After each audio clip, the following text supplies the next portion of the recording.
This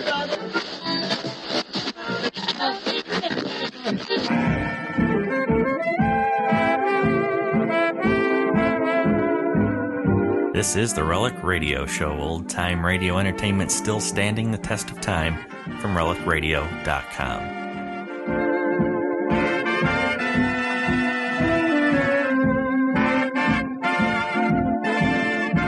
This week on the Relic Radio Show, our hour of radio drama begins with Have Gun Will Travel. We'll hear the statue of San Sebastian from May 10th, 1959. Our second story is from the Damon Runyon Theater. We'll hear their broadcast from February 20th, 1949, titled A Piece of Pie.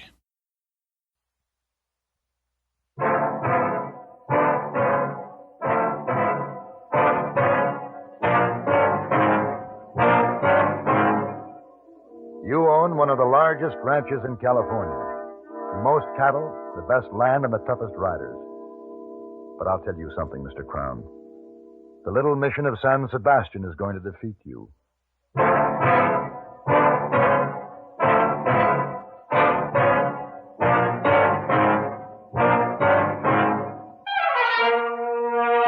Have Gun Will Travel.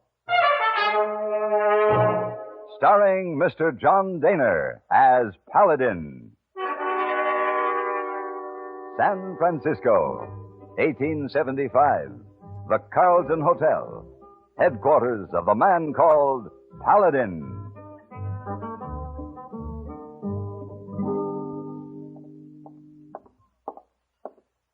Ah, Mr. Paladin. Good morning, hey boy. Oh, hope I don't spoil breakfast party. No. Telegram came for you just now. Thank you. Eating breakfast in dining room most unusual for you. Rare occasion? Hey boy. Who's that young lady?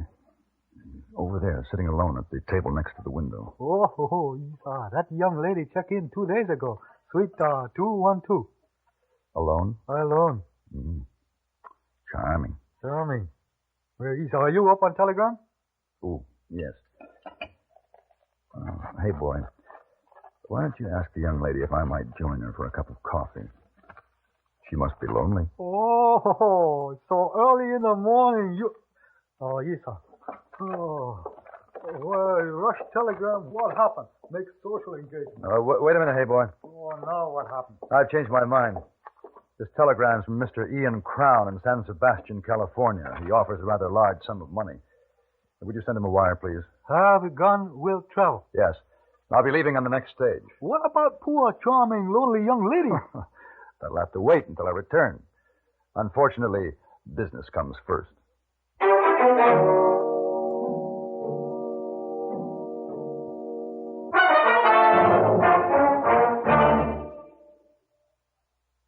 This is Frank Knight speaking for the world's most honored watch, Longines. In the conquest of the Old West, men won fame through feats of bravery and daring. Today, things are different, but fame can still be won.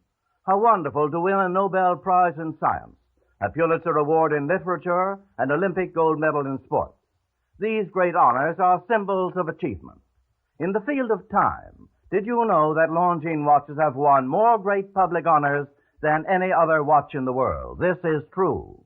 The highest authorities have ranked Longines watches as the finest achievement in the science and art of watchmaking. Yet the Longines, the world's most honored watch, styled with distinction, cased in precious metal, promising a lifetime of faultless timekeeping, is not costly. Many models are priced as low as $75. Visit your authorized Longines Whitnor jeweler. He will be honored to serve you.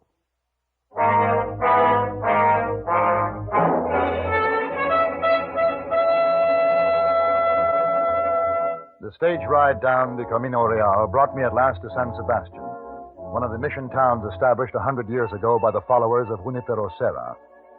I knew this country well, its low green valleys and crisp ocean air. I did not know Ian Crown. I inquired at the stage office.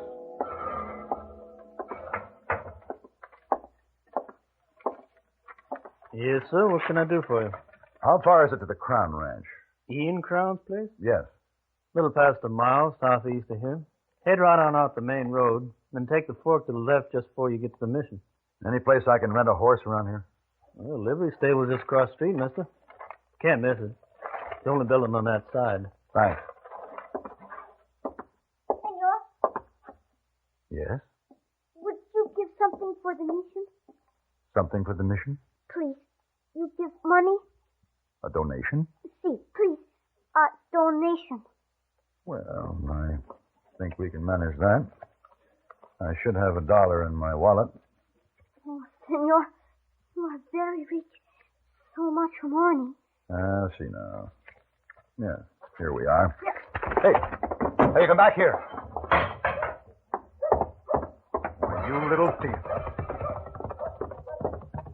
What happened, mister? Well, the boy stole my wallet. Pedro? You know him? Yeah, that was Pedro from the mission. He asked me for a donation, and when I offered him $1, he grabbed my wallet and ran off. That doesn't seem like Pedro.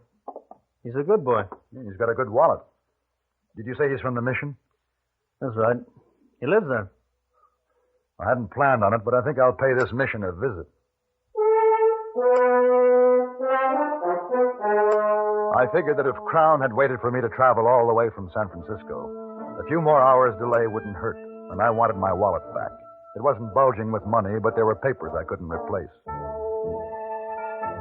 At the mission of San Sebastian, a Franciscan monk met me, introducing himself as Father Bartolome.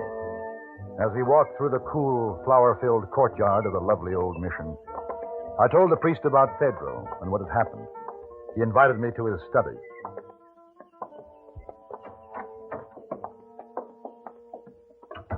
Won't you be seated, Senor Paladin? Thank you. I'm so very sorry about all this. How much money did you have in your wallet? $22 in cash. There was also a banknote for $50. I have exactly $22 on my desk. They're undoubtedly yours. Pedro brought it to me less than 30 minutes ago. He was somewhat out of breath and quite nervous. Your story explains his actions. Here you are, Senor Paladin. Thank you, Father. I don't suppose he said anything about the wallet. No, Senor. Do you think he still has it? Perhaps he can answer that question himself. Will you excuse me, Senor Paladin? Pedro, See, Padre? would you come in here, please?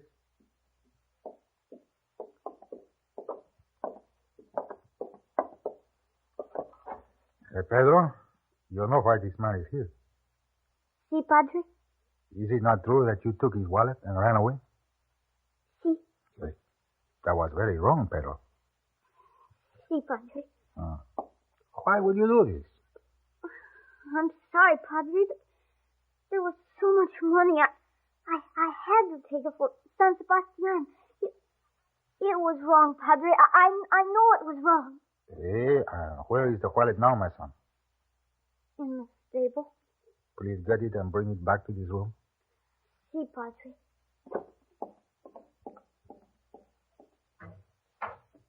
Father, I'm sorry this has happened. I hope you won't find it necessary to be too severe with the boy. No, senor. He has learned his lesson already.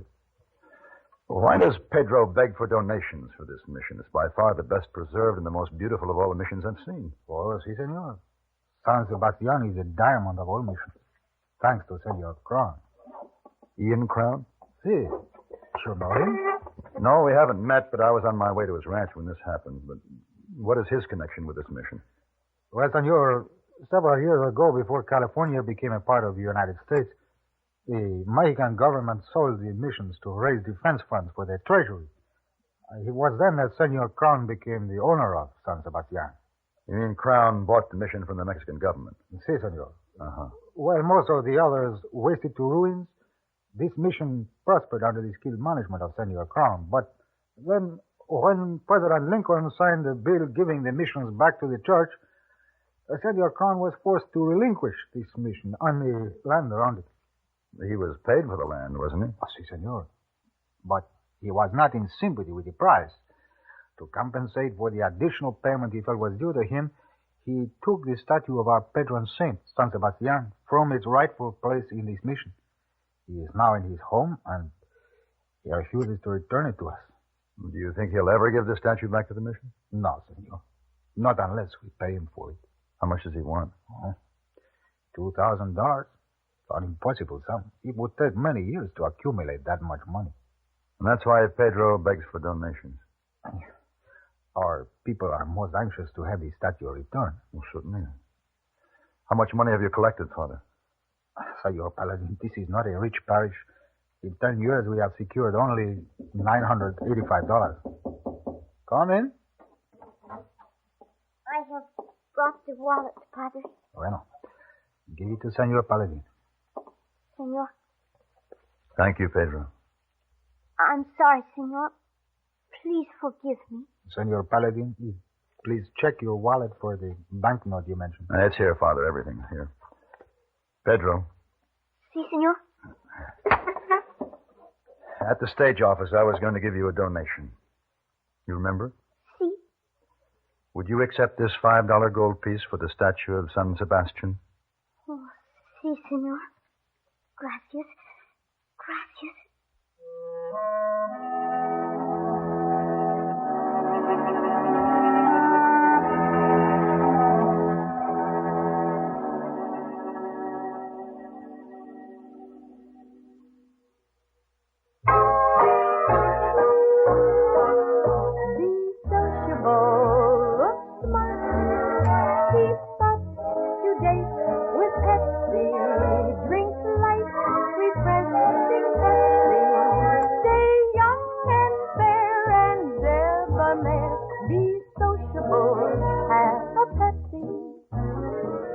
When friends drop in, let your hospitality show you're sociable in the modern manner. Pepsi, you know, is the favorite of the smart and young at heart. Be sociable, smart, keep up to date with Pepsi. Drink light, refreshing Pepsi. Stay young and fair and debonair. Be sociable, have a Pepsi. Have you tried a Pepsi lately?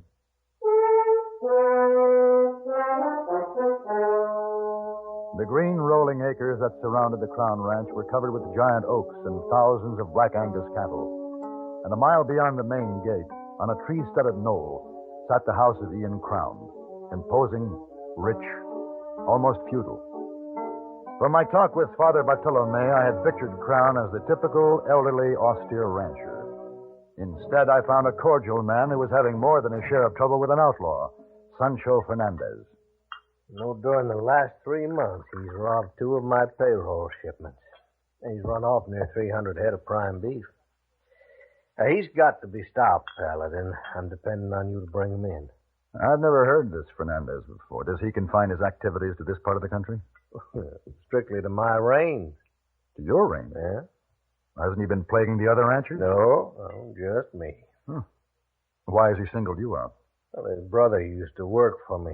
He was killed in an accident during a cattle drive. Fernandez thinks I'm responsible. Well, I'm not. The man was thrown from his saddle. It was an accident. I see. Hey, let me fill your glass. Huh? Oh, yes. Thank you very much. That's excellent wine. Yeah, thank you. We make it ourselves. Grapes come from our own vineyard. You must be proud of this ranch, Mr. Crown. It's one of the finest spreads I've seen. Yeah. Taken a lot of years, a lot of hard work to make it what it is. I'm not going to let an old renegade like Fernandez start nipping away at it. Well, what do you say, Paladin? I say yes, Mr. Crown.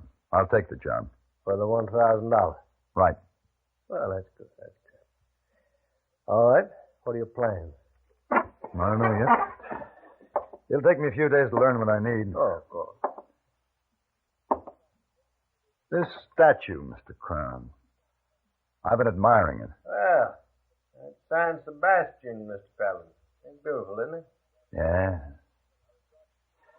I was talking to Father Bartolome at the mission this afternoon.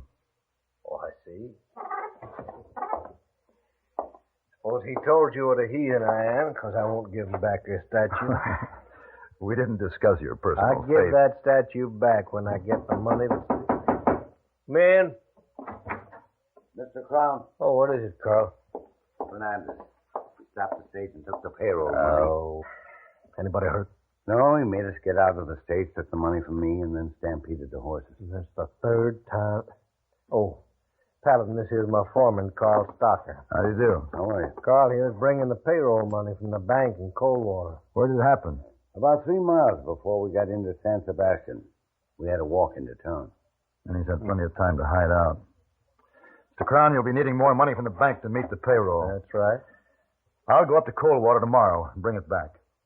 Now, you let everybody know I'll be returning alone. On horseback. I had concealed the payroll money under my shirt and was on the trail back from Coldwater. A mile out of San Sebastian, there was still no sign of Sancho Fernandez. But it didn't disappoint me. Stop, senor! My rifle is pointed directly between your shoulders. It would be a mistake to turn around. I believe you.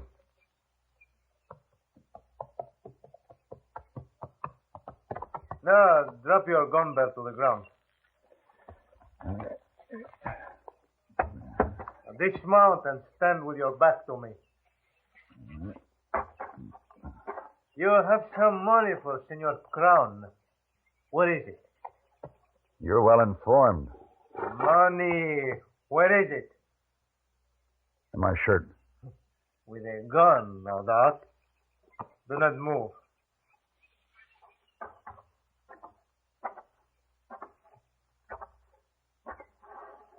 Turn around. Now, senor, drop the money to the ground. Careful. Now, you may turn around and take a few steps away. That will be far enough. Now, you will not be needing your horse. Arre, arre. Now, just stand steady, senor.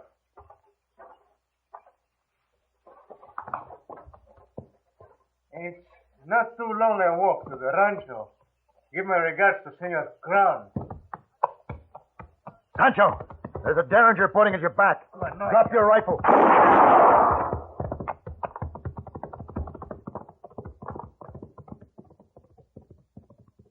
You won't get far with a hole in your back, Senor Fernandez.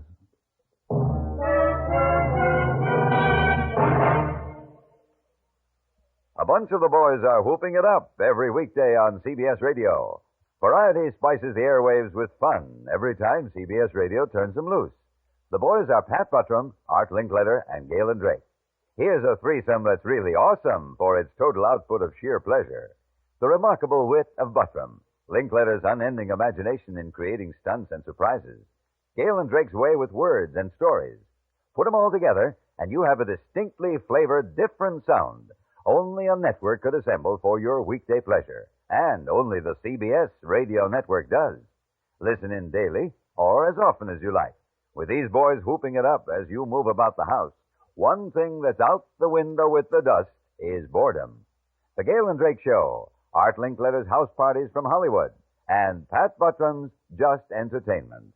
One at a time or all together, they're good, clean fun in every weather. Try 'em often.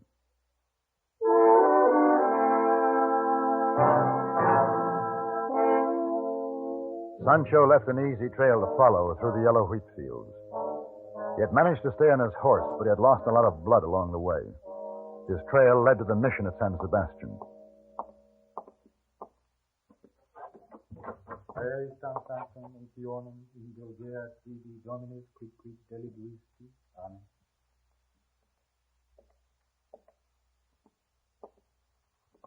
Senor Paladin.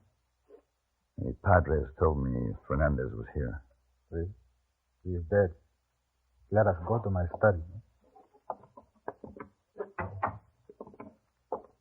Why do you ask for Sancho Fernandez? Ian Crown hired me to bring him in. Are you responsible for this? We had a gunfight a mile or so out of town. He robbed me of some money I was delivering to Crown. I followed him here. He was almost dead when he arrived. He asked for sanctuary. Did he have the money on him? Si, senor. He told me that he wanted to donate it for the statue of San Sebastian. But that money belongs to Crown. I suspected that for we are aware of Sancho's hatred for Senor Crown. I sent Pedro to the ranch to bring Senor Crown here. Father, I just want you to know that it was unavoidable. Under the circumstances, I had to shoot Sancho. Si, senor. It was bound to happen. Sancho has been misguided since the death of his brother. Senor Crown. Coming. Hello, Father. Paladin, I didn't know you was here. Pedro told me Sancho was wounded. Where is he? He's dead.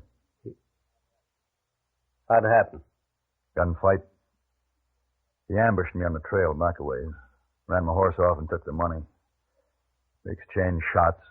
His horse brought him here. Senor Crown, I believe this belongs to you. That's the payroll money, Crown. Yeah. Well, thank you, Father. Sorry you had to get mixed up in my private affairs. So, let's go on back to the ranch, Paladin. No, I think I'll stay here, Mr. Crown. I want to take the next stage back to San Francisco. Well, we got a little business to finish up. Yeah, I know. You owe me a check for $1,000. That's right. Well, I want you to turn my fee over to the mission. To what? And Father Bartolome, you told me you had $985 in the savings fund for the statue. Well, no, senor, there's $990. You gave Pedro $5, remember? I remember. Well, here. I would also like to donate this $10. This should bring your savings to an even 1,000. Give it to Mr. Crown. Well, what are you doing, Paladin?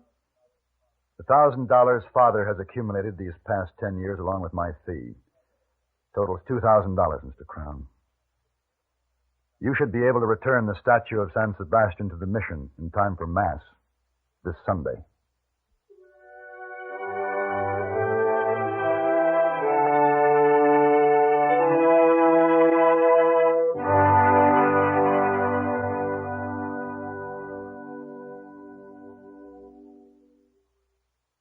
Our American youths are flabby, out of condition physically and mentally. That's a strong statement, isn't it? But an organization called the President's Council on Youth Fitness, brought into being in 1956, was created because of evidence indicating that in this era of technology and science, the fitness of our young men and women has become a matter of increasing concern. This week, Youth Fitness Week, emphasizes that human resiliency springs from mental, emotional, and spiritual as well as physical elements. We should, all of us, take a close look at our community to make sure it is providing youth with the social, educational, and athletic facilities they need to develop into strong, full-rounded individuals. The mental aspect of fitness requires a sound, solid education. If you're a parent of teenagers, be sure they remain in high school through their senior year. If you're a high school student, remember that diploma is much more than just a piece of paper. Stay in school and graduate.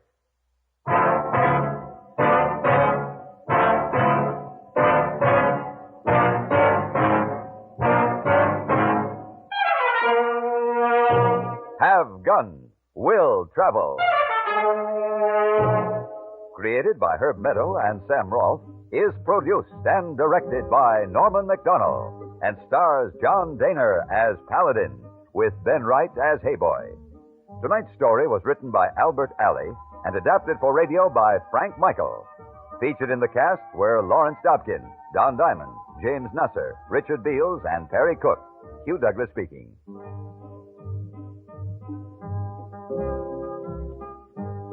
Join us again next week for Have Gun, Will Travel.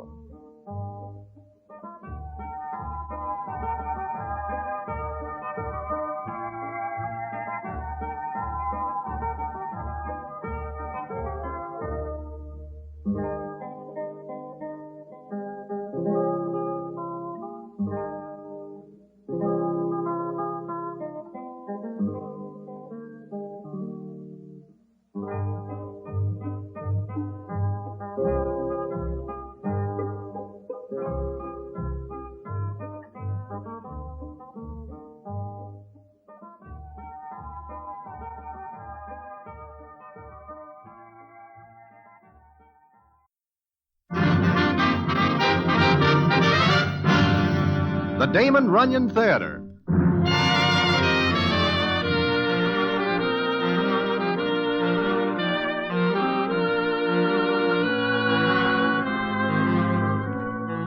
Once again, the Damon Runyon Theater brings you another story by the master storyteller, Damon Runyon.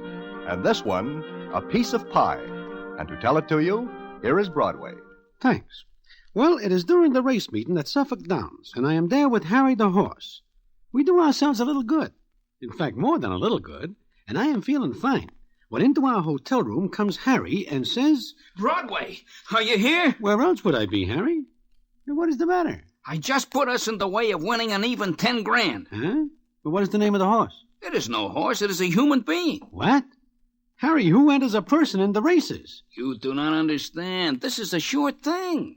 Harry, where is the money we win on the GGs? I put it up as a forfeit for our man to appear. Appear? Appear where? Doing what?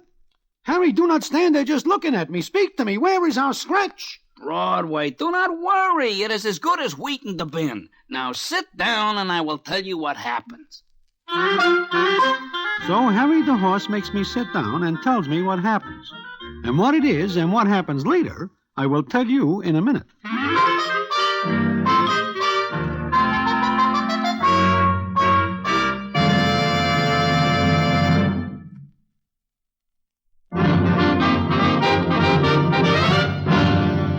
And now, back to the Damon Runyon Theater and the famous story, A Piece of Pie.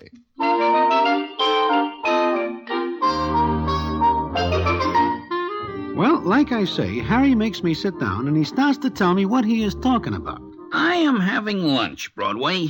Lobster. Broiled lobster at that little place where a broiled lobster is very good. You know, the place you like. Harry, get off the lobster and come to the point. I ask you again before I cook you, where is our money? That is what I am trying to tell you. You will not let me proceed. I will give you 10 seconds, of which 9.5 are gone. Take it easy. Well, like I say, I am eating the broiled lobster when I overhear a conversation going on at the next table. Now, ordinarily and usually I do not listen. I do not approve of eavesdropping. Do you? I approve of murder. I have a victim. Who? Where is the scratch? Oh. Well, I hear one character say that he knows somebody who is able to out-eat anybody else in the world. Now, I know that this is a foolish thing to say because, well, who do we know that is the greatest eater in the world? Huh? Why, Nicely Jones. Well, I put up our money to ensure that Nicely Jones will appear against their man who is named Joe Duffel. I wish to get this straight. You put up our money, all the tar I have in the world, that Nicely Jones will go into an eating contest against this Joe Duffel? You catch the idea, Broadway? But what if Nicely does not? Do you ever know him to pass up a meal? No. And do you ever know anyone who is able even to get near him in eating? No, I do not. Okay, so our money rests now with a broker. And our opponents put up a like amount that Joe Duffel will appear. But you say something about 10 grand. We go back to New York, Broadway, and we get certain citizens to put up dough. We take a certain percentage of their winnings for putting them onto a good thing. Well, are you sure these certain parties will go for this? Broadway, who does not go for a sure thing? Nobody. Then let us proceed back to New York and make arrangements.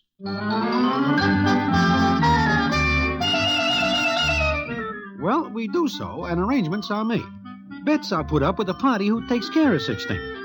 The bets are heavy because it turns out that Joe Duffel's backers are very wealthy citizens of Boston, Mass., while Nicely's backers are such characters as Dave the Dude, Little Mitzi, Angie the Ox, Milky Willie, and etc. This makes me more than somewhat nervous, because if anything happens to cause these here parties to be separated from their tour, they are going to hold me and Harry strictly accountable. But Harry is not worried, because as he says in Mindy's, it is a sure thing, Broadway. We stand to collect maybe 3 grand apiece. Not as good as a first figure, but all right. Uh-oh, here comes Little Mitzi.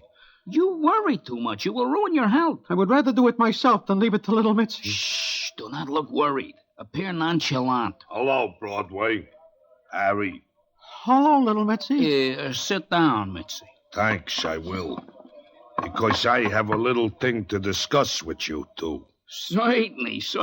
You wish to put up more potatoes on the eating contest. I am already in tight for 5 grand. Today I have a bad day, and the 5 grand is my total capital. You have got no worries, Mitzi. Has he, Broadway? If he does not, I will share mine. Look, I discussed this with Dave the Dude, Angie the Ox, and Milk Air Willie. What a meeting. Huh? Nothing. Oh. Well, we are willing to bet on Nicely. We think he is a sure thing. That he is. But we do a little thinking and we come to a conclusion. Which is? Where is he? Where is who? Nicely. In New York, is he not? Do you see him lately, Broadway? No. Harry? Come to think of it, no, but I am sure he is alive. Then the thing to do is make sure you two stay the same. Huh? What do you mean, Mitzi? Where is Nicely? He is our entry, and we do not want him scratched. Find him. Yeah, well, Mitzi... Find him or another world in which to live. I will keep in touch with you. Often. Oh, Harry, where is Nicely? Now that I think about it, I do not remember seeing him for weeks. Come on, we have got to find him. We sure do. And while we look for him, we will pick up some timetables of ocean liners and aeroplanes. In case.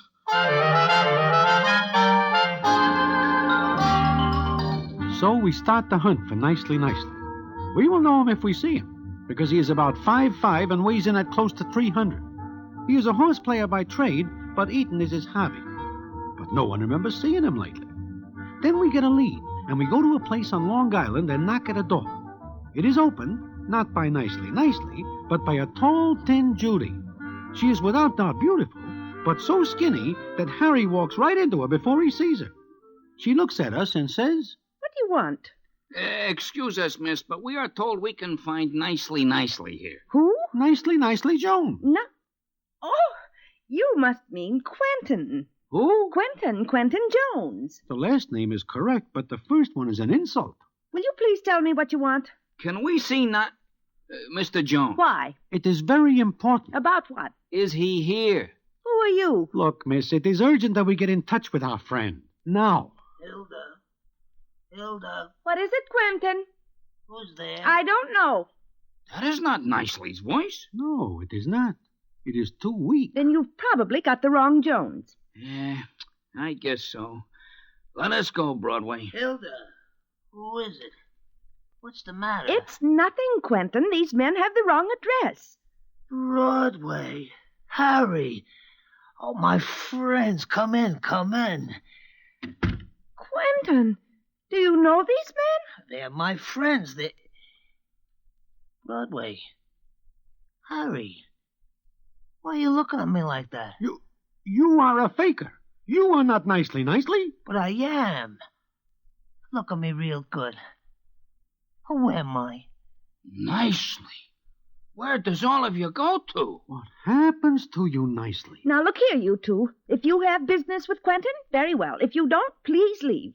Nicely, we have got to see you. Hilda, baby, these are my old friends. I wish to talk to them.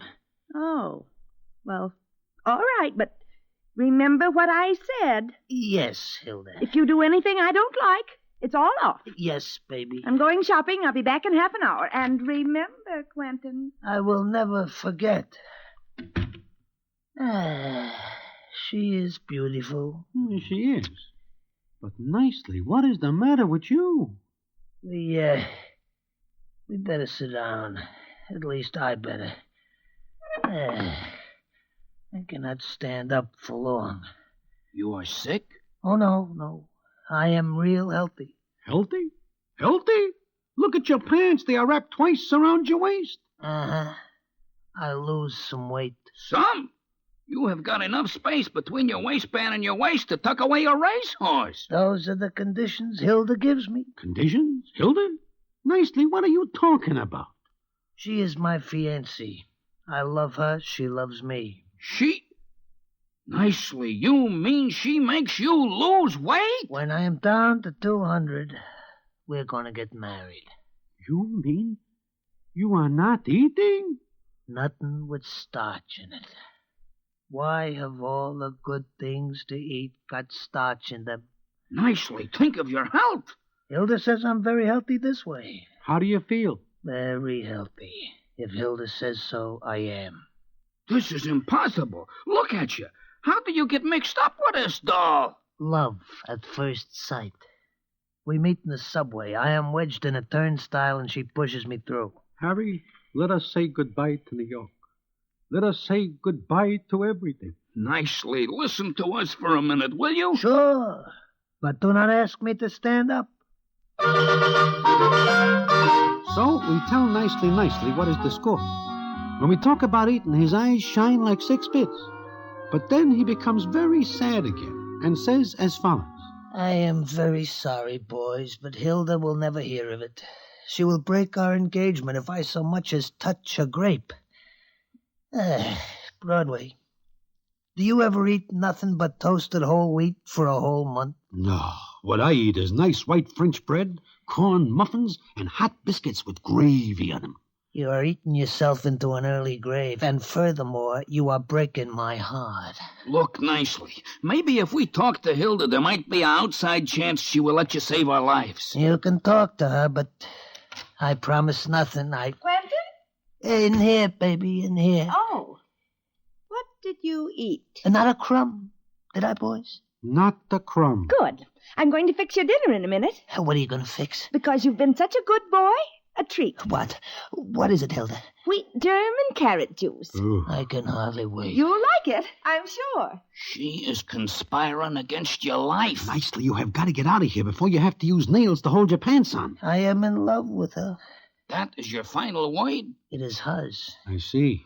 And I know there is no use talking to her. No, I guess not. You will not do it for us, your friends. I have to think of my health and my future. Nicely, I have got news for you. Your future is as dark as ours. Goodbye. And that is that. It looks like I and Harry the horse are done for. We know that it is useless to argue with the guy in love. We leave nicely and start back to town, figuring that when it gets dark, we can grab anything that moves fast enough to get us far, far away. Then something happens that gives us hope. And what that is, I will tell you in a minute.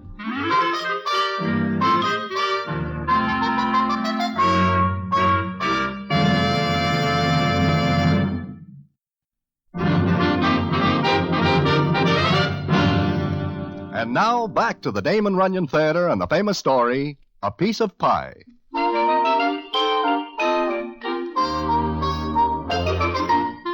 Like I say, Harry and me are wondering where to go. We say nothing to anybody about nicely because we have got to have time.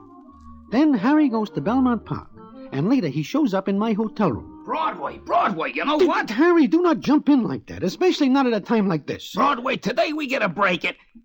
What are you doing? Hacking, what else? You do not have to. Sit down and listen to me. Yeah, I do that once before, and I am now cemetery bait. No, I go to the track today and I give a tip to a character named McBurgle. You are feverish. There is nobody named that.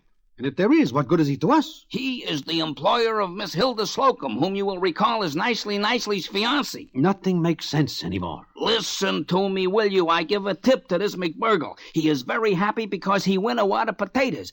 Then I find out he is editor of a magazine called Let's Keep House. Harry, I have just got time to pack another handkerchief and catch a train.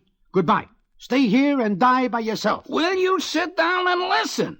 Broadway, McBurgle is going to talk to Hilda Slocum. He is going to try to persuade her to let us have Nicely. Oh? How does he think he is going to do that? I do not know, but we are going to see Nicely and Hilda now. You want us to go outside? It is dangerous out there. This is our only chance. Let us go. I hope we will get pretty flowers.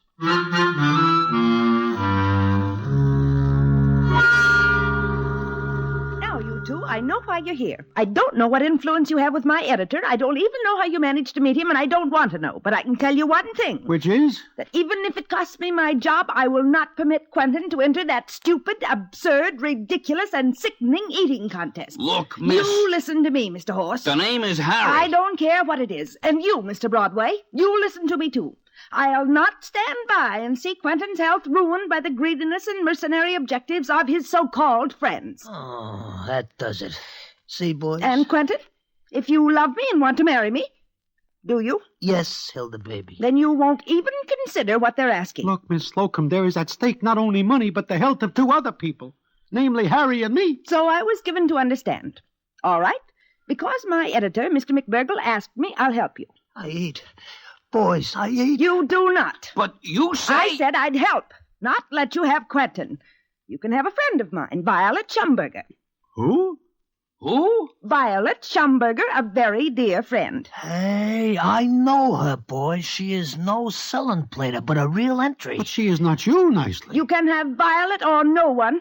But, can she eat? I've been trying for 10 years to put her on a diet. It's only because she's such a dear friend that I put up with her appetite. Boys, next to me, this doll Violet is easy 1-2 in any race where eating is concerned. Yeah, but how will we explain the switch to little Mitzi and the others? Broadway? It looks like we will have to. Miss Slocum, when can we see your friend? I'll bring her to see you. When? Tomorrow. All right. Tomorrow at noon at Mindy's.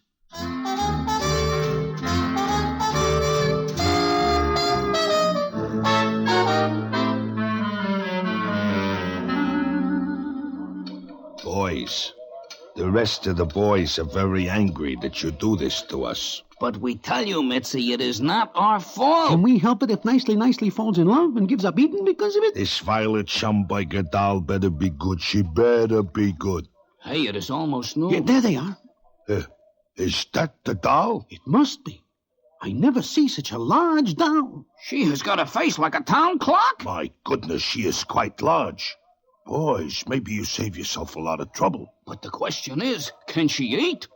And there is Nicely and his fiancée. I never see such a large doll. Look, she's coming in sideways. Shh, be nice to her. Hello, boys. Hello, Nicely. Gentlemen, this is Violet Schumberger. How do you do? It is a pleasure. Hello. Hello yourselves. Well, when do we start eating? Violet. Don't be so stuffy, Hilda. Smells good in here. Think I'll have lunch. You just did 20 minutes ago. Lunch. She calls roast chicken, gravy, biscuits, honey, mashed potatoes, and pie a lunch. Well, who wants to see me? Who cannot? Miss, you know why you are here? Sure do, big boy. Miss, do not hit me like that again. Can't take it, eh? Well, let's get started.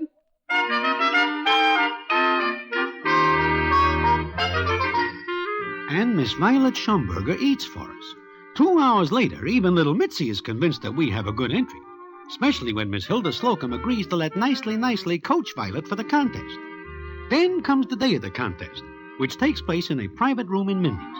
Everybody concerned is there, including 2 judges called in from neutral country. Harry the horse and me are very nervous again, because when we see Joe Duffel, who is our opponent, Harry says to me, Broadway, he looks like a pretty fair eater. Yeah, he is lean and tall. He will be dangerous. And I do not like the way little Mitzi is looking at us. All right, everyone, all right. Let's have your attention. As one of the judges, I must call your attention to the rules of this contest. Attention, please, attention. Now, here are the rules. The 2 contestants must eat with knife and fork or spoon. Speed will not count, only the amount of food consumed. We will take into account any food left on the plates over an ounce. Liquids will not count in the scoring. The losing side is to pay for the food. In case of a tie, the contestants will eat it off immediately in ham and eggs. We agreed that a coin will be tossed to see who gets to choose the first course. Harry, Broadway, your contestant ready? Just a minute. Violet, how do you feel? Fine. I warmed up on sauerkraut and spare ribs. You eat before you get here? I was hungry. Nicely, why do you let her do it? I feel sorry for her when she tells me she's hungry. Oh, no. Well, gentlemen. Well, we are ready. Then call the toss. Heads. Tails. Mr. Duffel, name the first course. 2 quarts of olives, 2 bunches of celery, and a pint of walnuts. Agreed. Miss Schumberger, name the second course. 12 dozen cherry stone clams. Mr. Duffel? 2 gallons of Philadelphia pepper pot soup. 2 5-pound striped bass. A 20-pound roast turkey. I will repeat the order so there will be no argument later. First course, 2 quarts of olives, 2 bunches of celery, and a pint of walnuts. Second course, 12 dozen cherry stone clams. Third course, 2 gallons of Philadelphia pepper pot soup.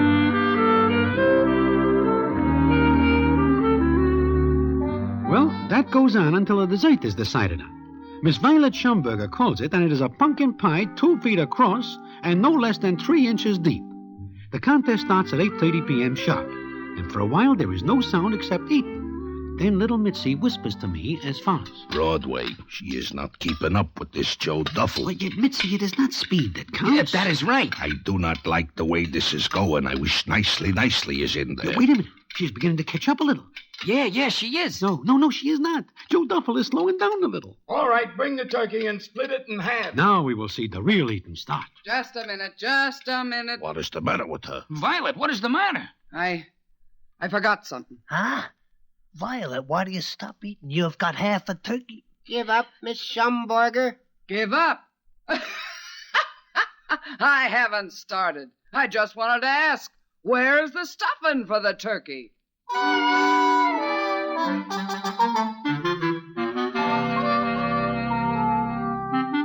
Where is the stuffing, she asks.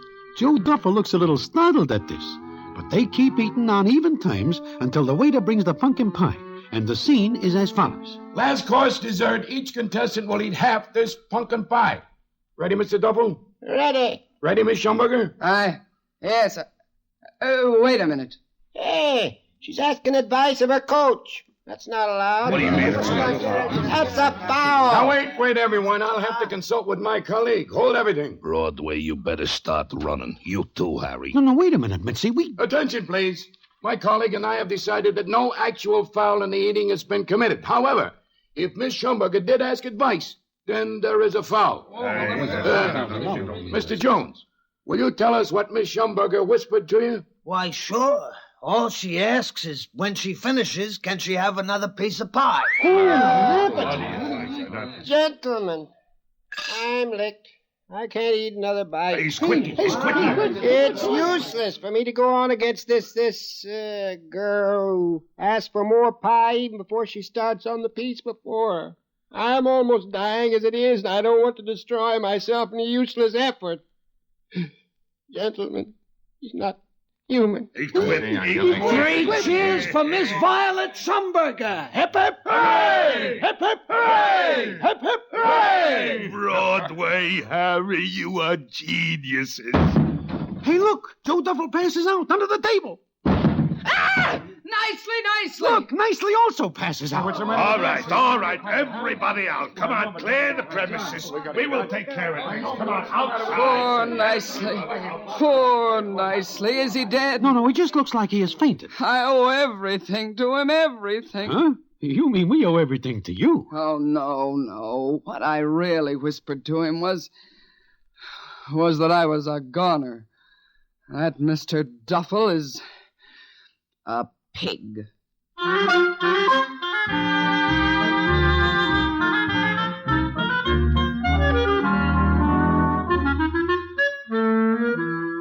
Well, the doctors at the receiving hospital are greatly puzzled later to receive from the same address at the same time one patient who is suffering from undernourishment and another one who is unconscious from overeating. Now, that is not the end of my story, not by a long shot. And what really is, I will tell you in a minute.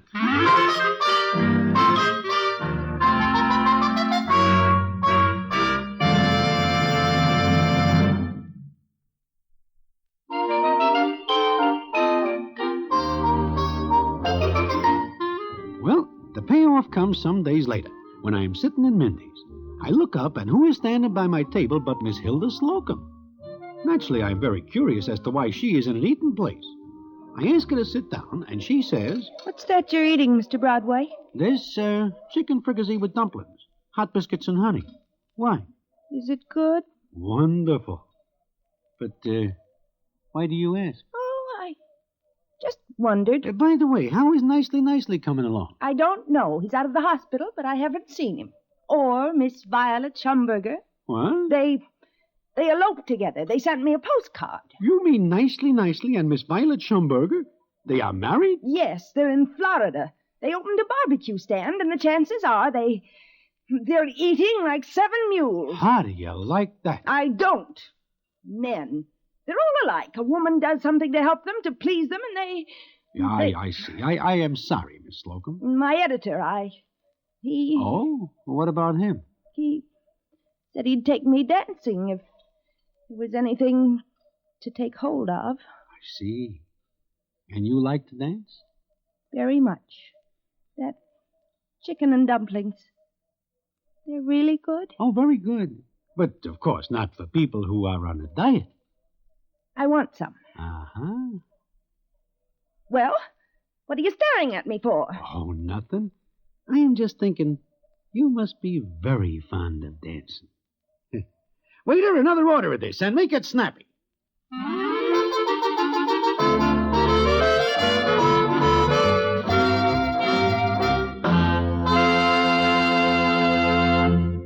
And so ends the famous Damon Runyon story, A Piece of Pie. Listen in again next week for the Damon Runyon Theater.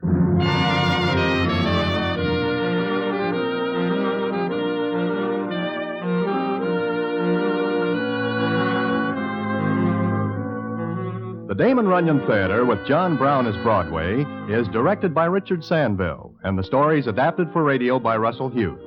Vern Karstensen is in charge of production. This is a Mayfair production.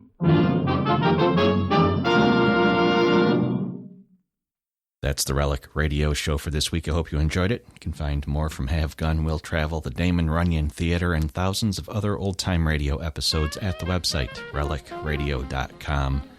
You'll also find all the other podcasts there and our Shoutcast stream, streaming even more old-time radio. If you'd like to help support this podcast, all the podcasts, the Shoutcast stream, everything Relic Radio is dependent on your support. Visit donate.relicradio.com or click on the link on the website. Any amount is always appreciated. Thanks to those who have helped out, and thanks for joining me this Tuesday. I'll be back next week with another hour of the Relic Radio Show.